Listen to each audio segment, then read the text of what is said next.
Mortgage Minute today being brought to you by our friends at Geneva Financial. When you're ready for that next home loan, Geneva's got the programs and the products. You just need to make the call.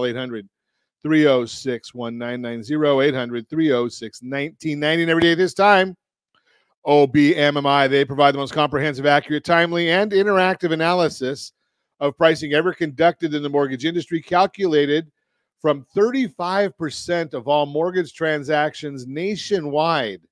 35%. They do not tell us points paid, points received, or APR. They tell us the number you need to put in your mortgage calculator if you want to find out what your monthly principal and interest payment will be. If you don't have a mortgage calculator, ronismylender.com, ronismylender.com. That'll give you our online app or our phone app. And from that phone app, there is a calculator on there and lots of other great tools. So what does OBMMI tell us that people locked rates at yesterday? On average, conventional 30-year fixed, 6.031. Jumbo 30-year fixed, 6.469. FHA 30-year fixed, 5.883. VA 30-year fixed, 5.403. That was down yesterday. USDA 30-year fixed. That one was down yesterday, 5.757. USDA loan app, for those of you in the rural areas, there's generally no down payment on a USDA loan. So if you're thinking about those areas, might be a good spot for you.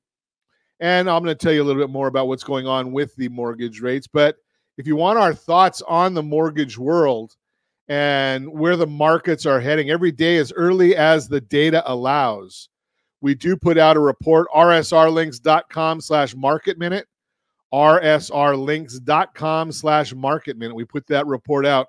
Again, every day as early as the data allows. Let's see what's going on today in the markets. So we are watching the S&P 500 now down 4.75. 10-year Treasury is up 4 basis points, 3.65. And that is the yield, the interest rate. The 10-year, the mortgage-backed security, that's down 12 basis points. So that means interest rates are up. It always goes the opposite way of the bond. And we're always watching that for you to find out what's going on, what you can forecast. And we're saying right now that nothing matters until we hear from the Federal Reserve later this afternoon, 11 o'clock our time, is when the Federal release their statement, rate cut decision, and summary of economic projections, which will be followed by a Jerome Powell press conference. Fed futures are pricing in a 63% chance that the Fed will cut 50 basis points, but there is still a lot of uncertainty as to what the Fed will do. On one hand, Powell may want to cut 50 basis points because the Fed has a lot of room to cut and still be restrictive, and why not front load them to stave off a potential recession? After all, this may be his last term, and he does not want his legacy to be sending the U.S. into a recession after getting inflation lower. On the other hand, the Fed likes to move slow and methodical and may not want to signal panic to the market by doing a 50 basis point cut. In either case, we are starting a rate cut cycle, which is a good thing. There could be a buy the rumor, sell the news type of response for the market as well. One thing is for sure, it'll be a volatile day, likely with knee-jerk reactions, so we must be cautious going into today's meeting, as we have seen bonds rally nicely over the last month. While the rate cut decision is key guidance from the Fed gives, the guidance that the Fed gives and comments Powell makes can also be very influential on the markets. We will update you on the markets later in the day. Here's the issue: is the markets always overreact. So if they overreact in a positive fashion for you, and you're thinking about closing a loan soon, if you're getting ready to, either if you're refinancing or if you're buying a property and you're closing in the next few days, very, very short term, if the market overreacts in your favor, take it.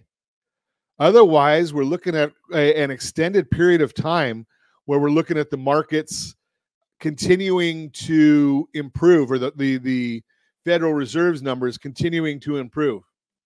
The National Association of Home Builders Housing Market Index, the September NAHB Housing Market Index, which measures builder confidence, rose 2 points to 41, which is the first improvement we've seen in 6 months. Looking at the internals, Current sales rose 1 point to 45. Future expectations rose 4 points to 53. Buyer traffic rose 2 points to 27.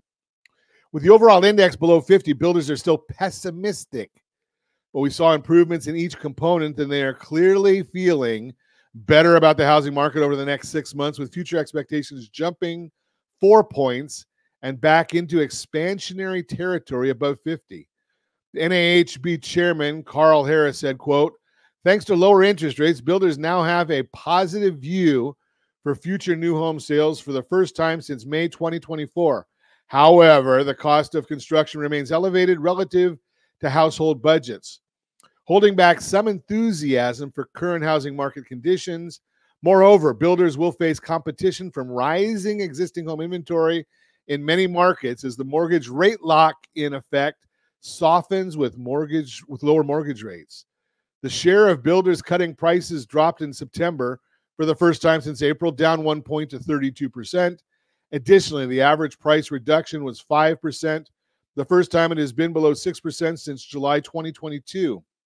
Lastly, the use of sales incentives fell to 61% in September, down from 64% in August. All of these metrics show things are improving from the demand side. Housing starts and permits. Housing starts, permits, and completions all saw a nice rise in August. Multifamily completions rose sharply, signaling more multifamily rental supply coming to market, which should help with rental prices and hopefully finding its way into inflation figures. Single-family starts rose 16% to 1 million units, which will add some much-needed single-family inventory. Permits rose nearly 5%, coinciding with the increase in builder confidence in the future, thanks to lower rates. And the mortgage application data, the MBA, reported that interest rate dropped from 6.29 to 6.15 last week, and were 1 1/8 lower than this time last year. Purchase volume rose 5% last week, rising for the third week in a row and finally starting to show some momentum. Remember, it takes a while for a buyer to notice rates are lower, find a home, and then put in an application. So this should continue to rise as rates are more favorable. Purchases are now flat year over year. Refinancing activity rose 24% last week and is up a strong 127% year over year. Refinances made up 51% of total application volume. Have you started your thinking about refinancing yet? We've been talking to you about it for a long time. RSR2step.com, RSR2step.com. We've talked about that. That's the Mortgage Minute, brought to you by our friends at Geneva Financial. When you're ready for that next home loan, Geneva's got the programs and the products. You just need to make the call, 800-306-1990, 800-306-1990. And